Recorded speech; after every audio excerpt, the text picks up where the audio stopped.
Welcome, Gun Runner.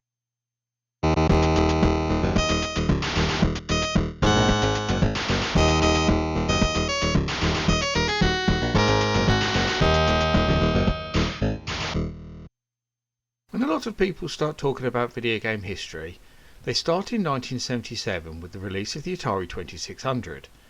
Many people don't even seem to be aware that there was already an industry that was simply bustling with innovation before this. So I thought it was high time that we looked at the consoles that came before the rise of Atari, the systems that set the foundations for the video game industry and pioneered the many things we now take for granted. In this video, I'll bring you 5 such examples of these groundbreaking consoles from the early to mid-70s that might be forgotten today, but deserve to be both remembered and celebrated for what they achieved.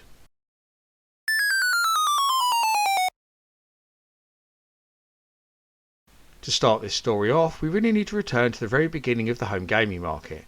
In fact, the very first home console full stop, the Magnavox Odyssey. Developed by the godfather of gaming himself, the one and only Ralph Baer, the Magnavox Odyssey would be unleashed on an unsuspecting audience in 1972. The console featured a strange paddle-like controller and could play a series of interchangeable games, which was nothing short of revolutionary at the time. I don't use the term cartridges here because they didn't feature ROM chips, or indeed any actual code for that matter. These modules contained a series of switches and jumpers that changed the circuit in the console itself to play a different type of game. These games were all incredibly simple and didn't feature things like enemy AI, scoring, or even any kind of colour. Screen overlays and extra items within the box, such as dice and cards, would help bring these games to life. The Magnavox Odyssey sold moderately well, with sales exceeding 350,000 units, proving that there was a market for such devices. This very much made other people sit up and take notice, particularly one Nolan Bushnell, who was present at the launch event for the console. This inspired him to not only form the company that would become Atari with Ted Dabney, but also gave him the idea for Pong, an evolution of the Odyssey's own simple tennis game. This would later lead to a famous lawsuit that was settled in favour of Magnavox and delayed the release of Atari's own video computer system. A follow-up in the form of the Magnavox Odyssey II, also known as the Philips Video Pack outside of North America, was released in 1978 to compete with Atari's system, and very much borrowed some of Atari's own designs, as the tables turned.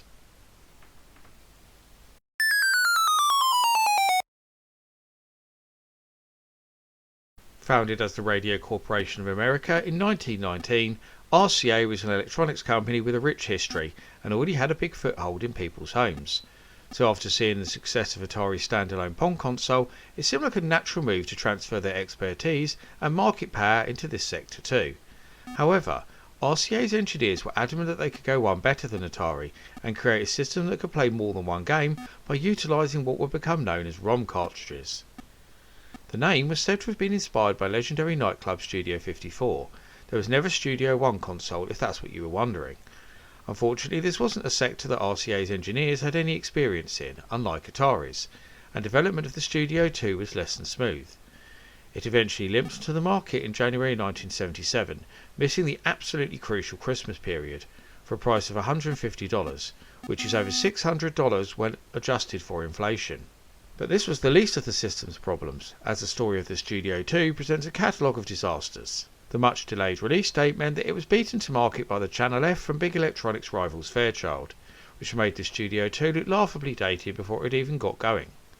This is because RCA's system had low resolution black and white graphics, minimal sound, and had keypad-like controls that were built into the main unit, a hangover from it copying the design of standalone Pong consoles. The Channel F with its colour graphics and separate controllers was only $20 more expensive too, making it an absolute no-brainer. Then around 8 months later, the Atari video computer system arrived on the market and put the final nail in the Studio II's coffin. It was discontinued the year after with sales of just over 50,000 and was quickly forgotten. However, it was notable for being the very first console to have games programmed by a woman. Joyce Wiesbecker, the daughter of the console's designer, learned how to program her father's homemade computer as a child. After graduating from high school in 1976, she used her familiarity with the architecture to create Schoolhouse 1, Speedway and Tag for the Studio II.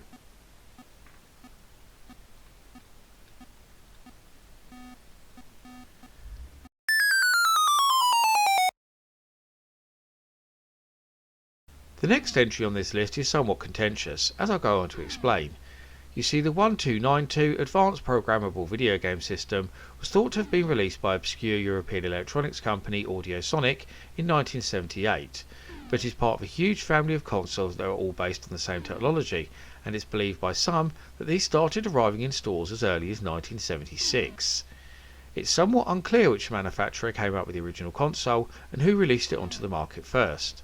Other consoles that make up part of this same family include the Volt-Mace database, Hanimax Advanced Programmable Video System, Acetronic MPU 1000, and the Interton VC 4000, which is probably the best known and most widely distributed version of the console. All these consoles used the same design that included an 8-bit Signetics 2650 AI CPU at 4.43 MHz and a rudimentary graphics chip capable of displaying 8 colours, 4 sprites and simple playfield graphics. They all played the same games but didn't actually use the same cartridges, as due to differences in the individual designers changing the size of the slot, which leads to further confusion about the range. With at least 20 different manufacturers producing their own variations of the console, it's impossible to say how many units it sold in total. But with around 60 different games produced during its lifetime, it's thought that it was fairly successful. It's still quite easy to pick up one of these many consoles on eBay for a reasonable price too, unlike all of the others on this list.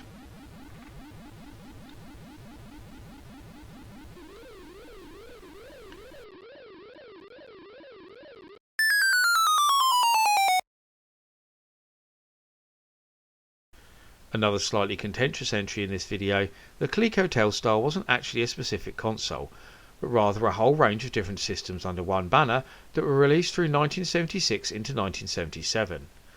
Whilst early variations of the unit such as the Classic, Sports and Deluxe were nothing more than bog standard Pong clones, later models took on many features that people would associate with proper games consoles, such as light guns, steering wheels, joysticks and even game cartridges.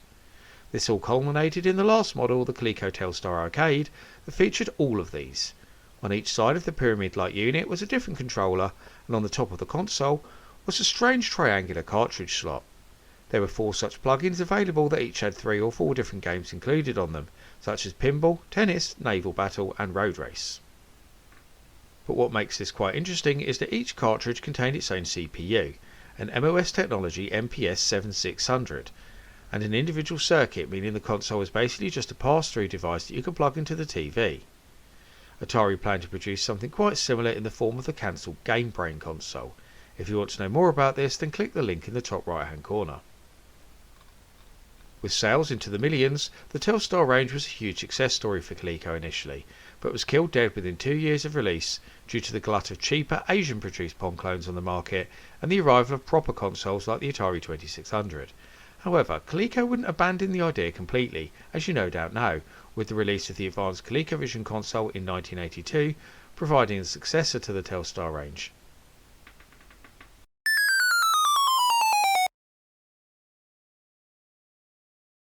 With the Fairchild Channel F, I definitely saved the best until last, as it could be argued that this is actually the most important console ever. That's because the Channel F, the F stood for fun, yes really, was the very first console to use ROM cartridges.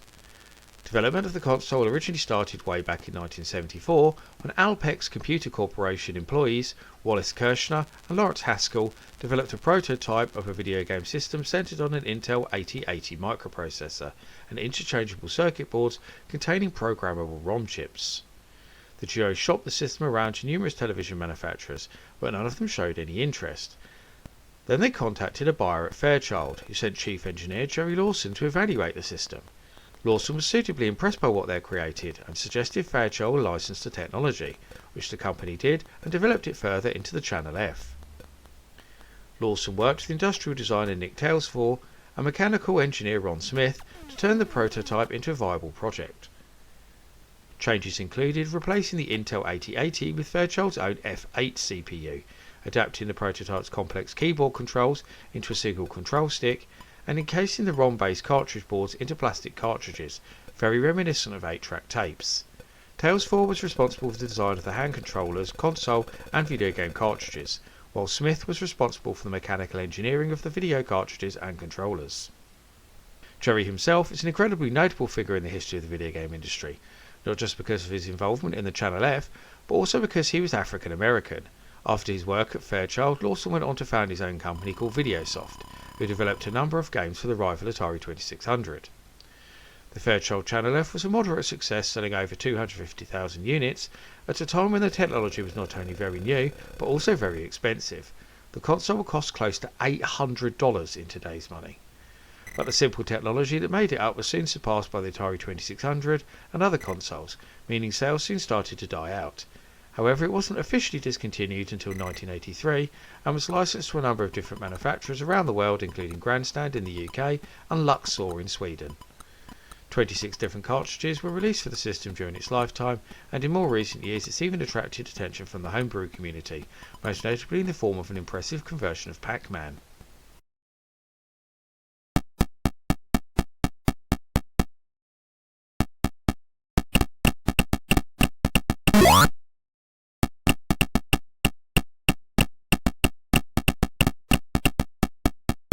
And that rounds up my look at 5 consoles that came before the iconic Atari 2600.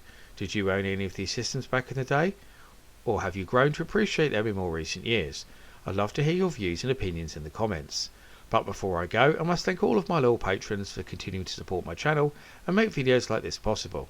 However, I must give special thanks to the following patrons in particular for their much appreciated pledges: Mitchell Valentino, James Taylor, Neptune, Chaotic, Seth Robinson, Carl Olsen, Dos Gamerman, Tiago Piera dos Santos Silva, and Electron Star Collapse. If you also want to help support all my creative endeavours, including this YouTube channel, then please go and check out my Patreon right now. You can get access to a host of extra content, including downloads, exclusive videos, creative insights, and much more besides. I've been the Laird, I thank you for watching, and I'll see you all again for another video very soon.